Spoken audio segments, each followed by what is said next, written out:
Դերասանուհի դառնալ չեմ որոշել, երբեք չի եղել մանկության երազանք կամ թեկուզ պատանեկության նպատակ, այդպես ստացվեց։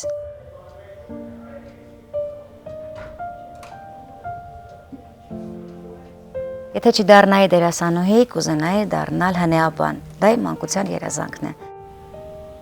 Բարձրանում եմ աստիճաններով, գալիս եմ մտնում եմ գրիմանոց, սկսում եմ արդեն պատրաստվել, զգեստափոխվել, դիմահարդարվել, ես այդ ժամանակ դառնում եմ մի պատմություն, որը պիտի դիպչի մարդկանց հոգիներին, մարդկանց սրտերին ու տեղափոխի մի ուրիշ աշխարհ։ Ամեն անգամ ներկայացումից մոտ 30-40 րոպե առաջ ես պիտի մենակ մնամ, որպեսզի թոթափեմ բոլոր այն մտքերը, ապրումները, խնդիրները, որոնք որ ինձ պատել են մինչև թատրոն մտնելը։ Թատրոնում բարդ շրջաններ եղել են, տարբեր, բայց ամենաբարդը եղել է, երբ ես 2021-ին կորցրեցի իմ ամենամեծ հանդիսատեսին, իմ ամենահավատարիմ հանդիսատեսին եւ իմ ամենախստապահանջ հանդիսատեսին։ Մորս, ով թատրոնի հսկիչն էր եւ ով գիտեր իմ ամեն մի շարժումը, հայացքը, խոսքը, ձայնը եւ կարողանում էր գնահատել։ Ու եկավ մի օր, որ ես պիտի խաղայի առանց նրա։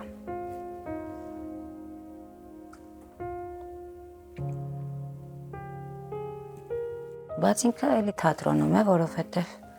ինքը իմ թատերական պահապան հրեշտակն է։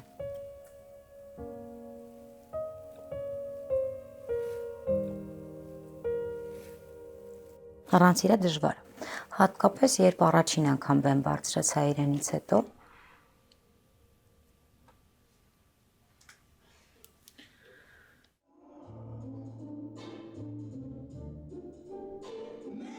Կյանքը թատրոնում բազմաշերտ է,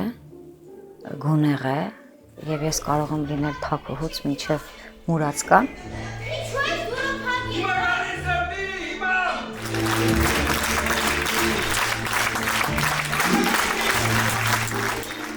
Բայց կյանքում ես շատ ստաբիլ, լավ աղջիկ եմ, ուժեղ, թույլ, տնային տնտեսուհի, ով շատ սիրում է խոհանոց, ով շատ սիրում է ինչ-որ նպատակներ դնել իր առջև, հասնել դրանց, ամենասովորական հայ մայր, հայ կին, բայց այ թատրոնում, մասնավորապես բեմում, այդ միակ դրի ուրիշ աշխարհ է, որտեղ ամեն ինչ սկսվում եւ վերջանում է վարակույրի բացվելով ու փակվելով։ Երջանկությունը ոչ թե ինչ-որ մեծ նպատակների հետապնդում է ու հասնել այդ նպատակներին, այլ երջանկությունը փոքր բաների ճիշտ գնահատականն է։ Երջանկությունը, երբ ունես ապրելու ցանկություն։ Հայրիկը լավ է։ Լավ է։ Չնայած գիշերը լավ չի քնել։ Եթե կյանքս ֆիլմ լիներ, ապա տրագիկոմեդիա կլիներ, որովհետև շատ հարուստ հագեցած պահեր կան, որոնք որ մեկը մյուսին փոխարինում են անասելի ծիծաղելի, իսկ ես սիրում եմ ծիծաղել այս կյանքում եւ նաեւ շատ ծանր, հուզիչ, դրամատիկ, ես կասեի տրագիկ պահերով։ Իմ բախտը բերել է, որ ես երբեք չեմ կանգնել ընտրության առաջ, որովհետև իմ կողակիցը, իմ ամուսինը, իմ կյանքի ընկերը եղել է մարդ, ով միայն սատարել է իմ վեմական եւ առհասարակ գործունեությանը, լինի դա սերիալ, լինի դա գեղարվեստական ֆիլմ։ Արքեվանց է։ Ես հաճախ եմ հանդիպում իմ փոքրիկ եսին, որովհետև նրա հետ կապը ամենաքաղցրն է, ամենաօգնողն է, ու կյանքի դժվարություններից դուրս գալու համար էլ ինքը ինձ շատ է օգնում։ Չի կեղտոտում, չի փչացնում, ինքը միշտ պահում է այն համով չամիչ անուշ մարդուկին, ով կար սրանից 49 տարի առաջ։ Կարող է եւ հեռուստացույցը միացրած լինել։ Ես աղոթում եմ, ես հավատում եմ, որ ես կապրեմ այնքան, որ կտեսնեմ իմ մեծ ընտանիքը, մեծ սեղանի շուրջ, իմ աղջկա երեխաներին եւ կխմեմ իմ կենացը, կասեմ շնորհակալություն, որ դու կարողացար չփչանալ։ Նախ չեմ ուզենա իմանամ, որ մնացել է X ժամանակ, բայց անկախ ամեն ինչից մինչև վերջին րոպեն կուզեմ ապրել բարի, կուզեմ ապրել գոհունակությամբ, եւ կուզեմ ավարտել որպես երջանիկ մայր եւ շնորհակալ մարդ։ Երջանիկ եմ, որ մարմնիս վրա որոշ տեղեր կան, որոնք հիշողությանդ մեջ մնացել են։ Ծնունդդ շնորհավոր Ջեք։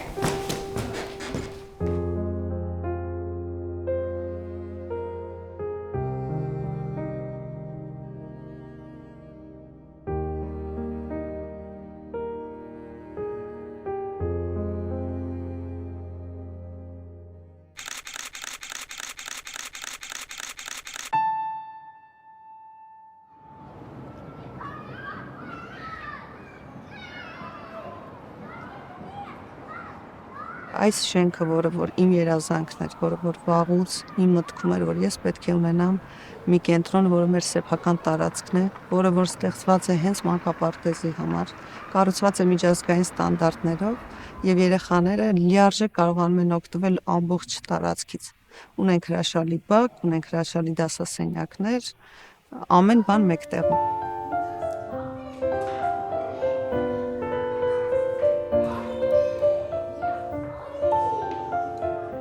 Երեխաների հետ հնարավոր չէ չմանկանալ, որովհետև երբ որ շեմից ներս ես մտնում, արդեն տպավորություն է, որ դու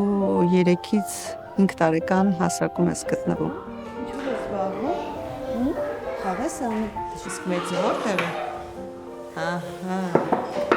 Շատ կոմոդ ստացվեց։ Դե դա աշխատիր։ Դե դիր տեղը։ Իմ ամենաուժեղ կողմը իմ համառությունն է, իմ անսահման համբերությունը եւ չհանձնվելը։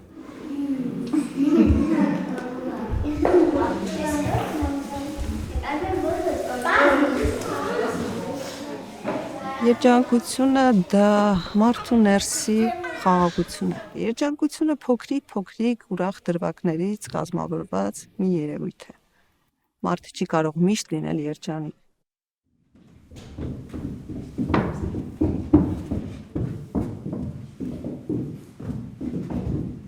Երևի ամենադժվար օրերը ունեցել ենք COVID-ի ժամանակ, երբ որ կառույցը գրեթե փլուզման եզրին էր։ Ամենամեծ դժվարությունները այդ օրերին ենք ունեցել, բայց փառքաստու մեր համախմբված լինելը ծնող եւ կենտրոն, մենք միասին ենք ոտքի կանգնել եւ փառքաստու հաղթահարել ենք այդ դժվարությունը։ Ես կարծում եմ նոր բան ստեղծողներին խորհուրդ կտամ երբեք չկառչել ուրիշի կարծիքներից։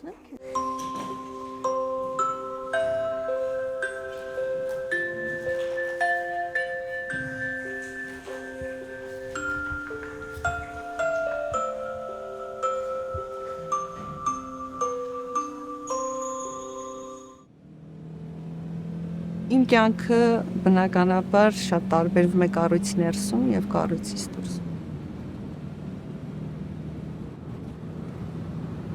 Դրսում ես ավելի անկաշկանդ եմ, ավելի ազատ եմ։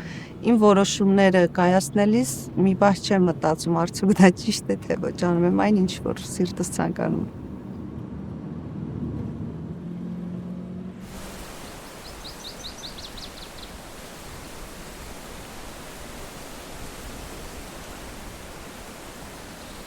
Առօրյա լարվածությունից, հոգնածությունից եւ աշխատանքային ծանրաբեռնվածությունից միակ հանգստանալու միջոցը երևի բնությունն է։ Ես այստեղ ինձ զգում եմ ազատ, հանգիստ եւ կտրվում եմ առօրյա բոլոր խնդիրներից։ Բնությունը իմ տարերքն է։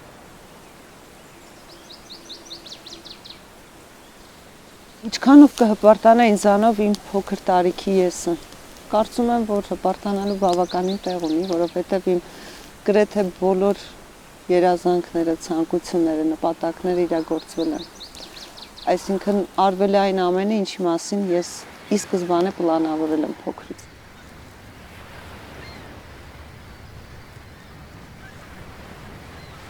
Եթե հանդիպեի իմ ապագայի եսին, երևի կհարցնեի, թե ինչքանով է գոհ ինձանից, այն ամենը, ինչ ստեղծել եմ, արդյոք բավարարում է իրեն։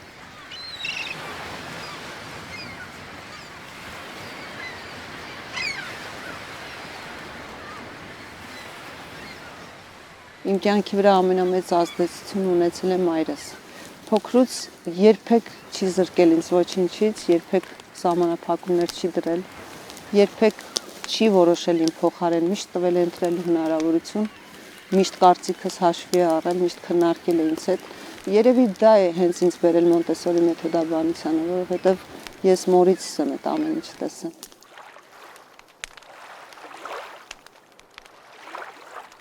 Ինձ ամենից շատ մոտիվացնում է խնդրի բարդությունը։ Ես սիրում եմ բարդ խնդիրներ լուծել ու շատ ավելի ոգևորված ու նպատակասլաց եմ դառնում, երբ որ տեսնում եմ, որ խնդիրը շատ բարդ է ու շատ մեծ է։ Եթե լիներ իմ կյանքի վերջին 5 րոպեն, ես կարծում եմ իմ սիրելի մարդկանց իմ շուրջ կհավաքեի եւ անպայման իրենց համար մի տարօրինակ ու խելառ անակնկալ կմատուցեի։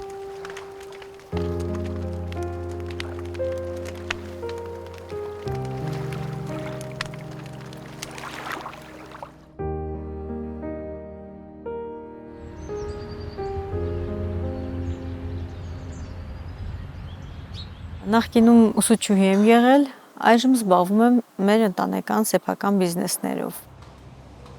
Մեր առաջին բիզնեսը ընտանեկան հյուրանոցային բիզնեսն է, որը հիմնադրել է սկեսուրս։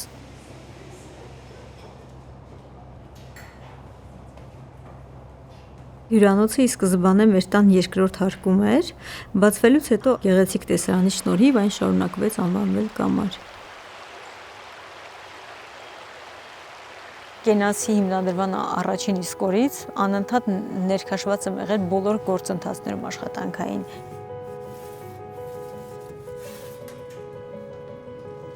Եղել են օրեր, որ մենք ունեցել ենք ահռելի տուրիստական հոսքեր։ Նման տուրիստների հոսքին հնարավոր չէր սպասարկել, մեր աշխատանքային ուժերը բավարար չէին։ Եվ ես անձամբ եւ մաքրություն եմ արել այդ օրը, եւ մատուցել եմ, եւ կանգնել եմ գազի մոտ, թե ռեստորանում պիցա պատրաստել, թե տոլմա փաթաթել, թե փռի հաց ստեղծելու, խմորեղեն թխելու, վաճառելու, եւ իմ օրինակով ես իմ աշխատակիցներին անդադ օրինակ եմ ծառայում։ Կենացի տանիքում ստեղծված ամենամեծ արժեքը դա թթխմորով հացն է։ Դա մեր հին մոռացված ավանդույթների վերածնունդն է կարելի ասել։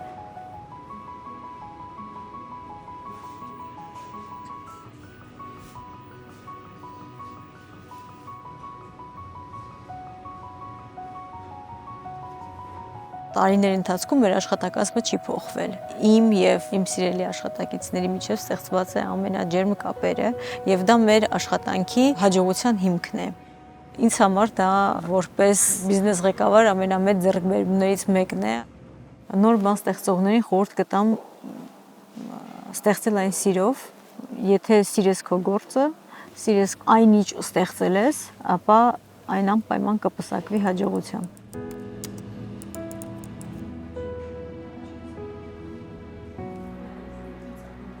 Բավական դժվար է աշխատանքը եւ ընտանիքը համատեղել եւ ես բոլոր ջանքերը գործադրում եմ, որ ոչ մի կողմը չտուժի։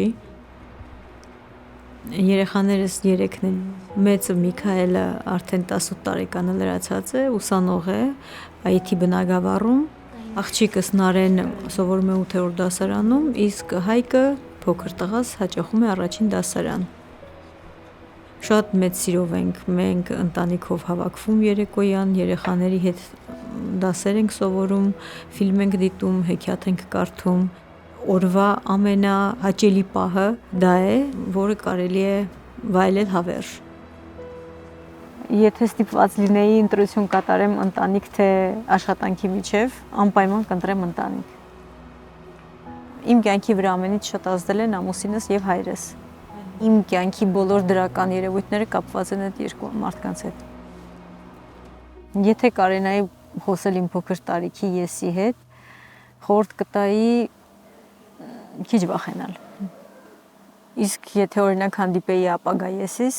անպայման կհարցնեի արդյոք ճիշտ եմ ապրում իմ կյանքը։ Իմ ամենաուժեղ կողմը երևի կամքի ուժն է։ Ինձ ամենից շատ մոտիվացնում է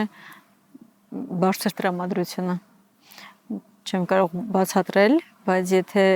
ես այդ օրը չունեմ լավ տրամադրություն, ես ընդհանրապես ոչինչ չեմ կարող ստեղծել։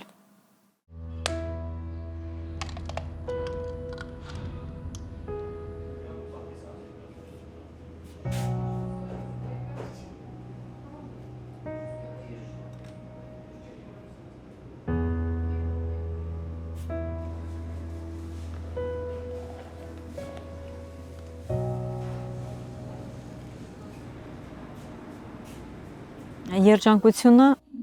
ամեն օր արթնանալ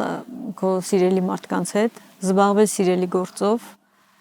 ունենալ հետաքրքրություններ եւ այդ հետաքրքրությունները բավարարելու հնարավորություն։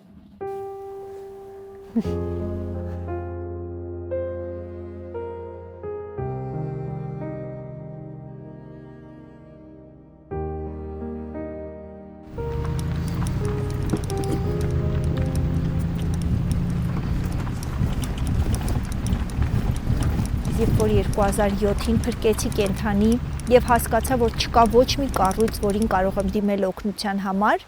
ես ավտոմատ դարձա այդ առաջինը եւ անկախ ինձնից իմ շուրջ դա սկսեց հավաքվել։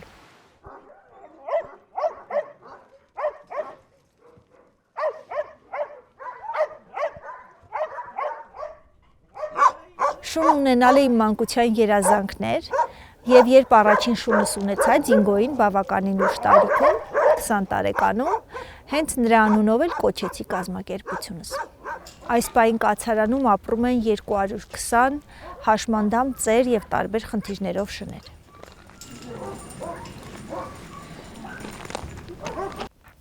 Արի։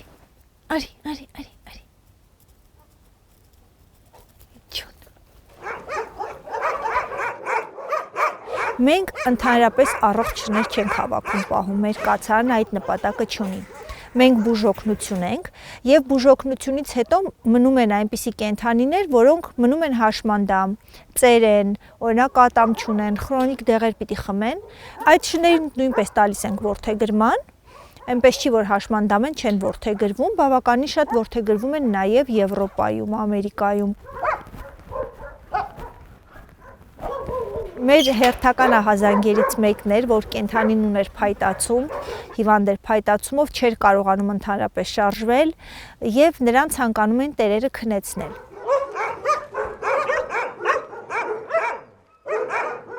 Եվ քանի որ նրան փայտացած վիճակով ոչ կլինիկայում պահեցին, ոչ էլ կարող են կացարան բերել այդ պահին տեղ չունեինք, ես ստիպված վերցրեցի ինձ մոտ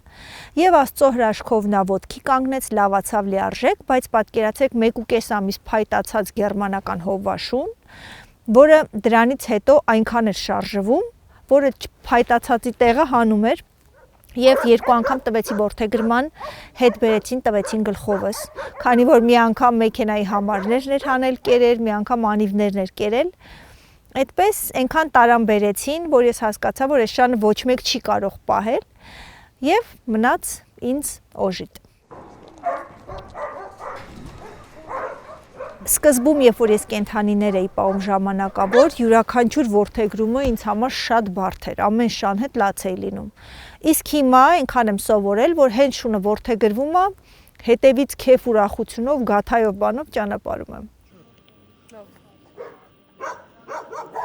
Ամեն դեպքում մարդկանց հաստատ ավելի շատ եմ սիրում, ուղղակի շները ավելի տուժված են, դրա համար ընտրել եմ պաշտպանել շներին։ Ինձ երջանիկա դարձնում օգուտ տալը։ Երբ որ ես ապրում եմ ուղղակի ինձ համար, ես ինձ այդքան երջանիկ չեմ զգում, երբ որ ինչ-որ մեկի համար ինչ-որ բան եմ անում։ Իմ երազանքը, որ Դինգոն մի օր դառնա այնպիսի կազմակերպություն, որ շատ լուրջ կրթական ծրագրեր անի եւ կարեւոր սերմեր ցանի, որովհետեւ ես մեր հույսը կապում եմ եկող սերունդների հետ։ Երբ որ ես տեսնում եմ, որ որդեգրումից հետո ինչ երջանիկ է այդ կենդանին ապրում, դա ինձ մոտիվացնում եւ ուժ է տալիս շարունակելու այս գործունեությունը։ Իմ ամենամեծ ուժեղ կողմը լավատեսությունն է եւ երբեք չհանձնվելը, որովհետեւ իմ կյանքում շատ բարդ իրավիճակներ են եղել եւ Դինգոն այսօր չէր լինի, եթե ես հանձնվեի եւ լավատես չլինեի։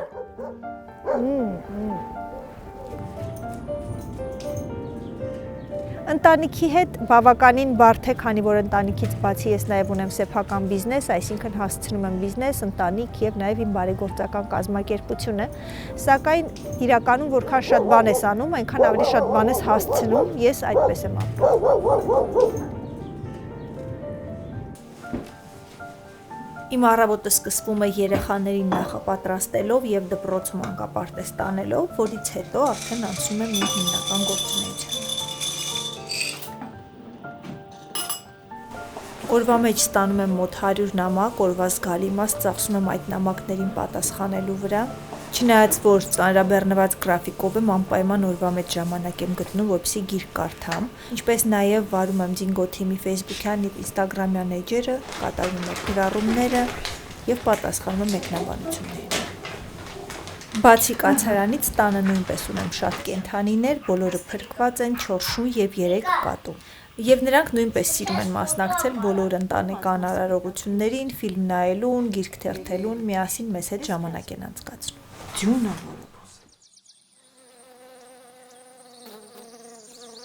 Եթե կյանքը 0-ից սկսեի, ոչ մի բան չէի փոխի։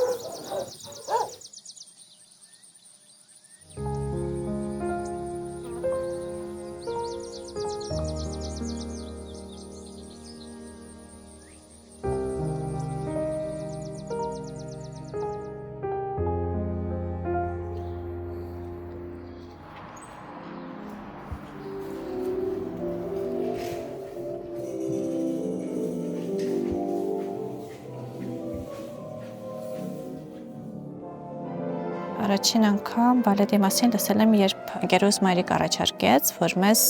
մայրիկիս հետ տանեն բալետի։ Այդ ժամանակ սկսեցի հետաքրքրվել, քանի որ ինքս սիրել եմ գեղասակ, բայց մայրիկս ինձ համոզեց, որ մինչև նա չիմանամ բալետը գեղասակ չեմ կարող, բայց այդ տարիներին ուղղակի Հայաստանում չկար։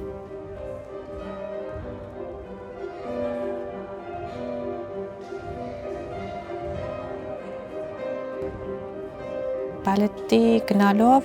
տարիների ընթացքում սկսեցի արդեն դա սիրել ու սիրով մինչ այսօր դեռ զբաղվում եմ այդ արվեստով։ Ամեն շատ հեշտ էր ստացվում։ Իմ տվյալներն ու արտաքինը համապատասխանում էր բալետային արվեստին։ Եվ այդպես փոքրիկ քայլերով սկսվեց իմ այս մեծ ճանապարհը բալետային աշխարհում։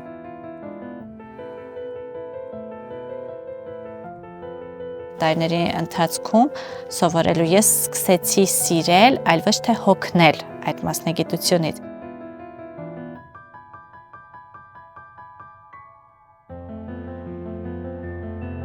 Այն կարծրատիպը, որ ապրում ես միայն այս թատրոնով, բալետով, շատերի մոտ այդպես է, քանի որ իրենք հետաքրքրված են միայն այս ամենով բեմով, պարով, ներկայացումներով, բայց իմ դեպքում երևի տարանջատված են թատրոնի ներսը եւ դուրսը։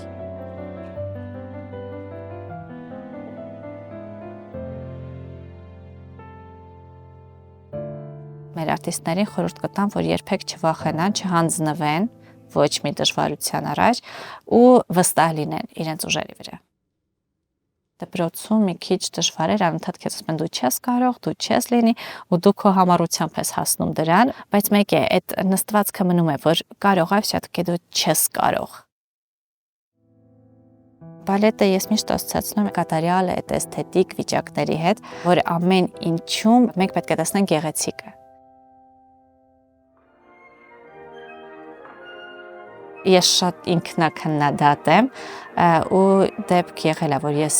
ինքս անգամ զարմանալիս ինձ գոհ եմ եղել ներկայացումից։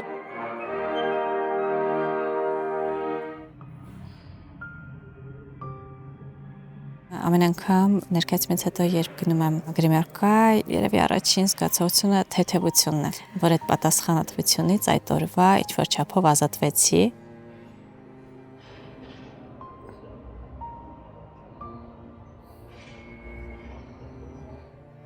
Ամեն օր թատրոն գալուց մտածում եմ, որ օրորի պետք է ավելի լավը դառնամ, այլ ոչ թե թուլանամ։ Ինձ համար ամենամեծ քննադատը իրականում ես եմ, ու երբեմն լինում է, որ գիշերն էլ չեմ կարողանում քնել, թե ինչու ես դա արեցի, ինչի ես չհետևեցի սխալին։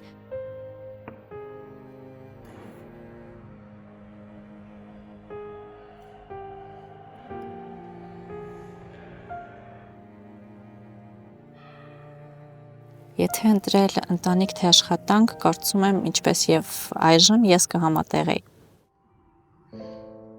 Ինչ-որ դերի մեջ մտնելու համար ես իմ մեջ կարելի ասել փակում եմ Տաթևիկին, որը իրական կյանքում է, ու փորձում եմ մտածել ու վերապրել ամեն ինչ այնպես, ինչպես կերպարը կաներ։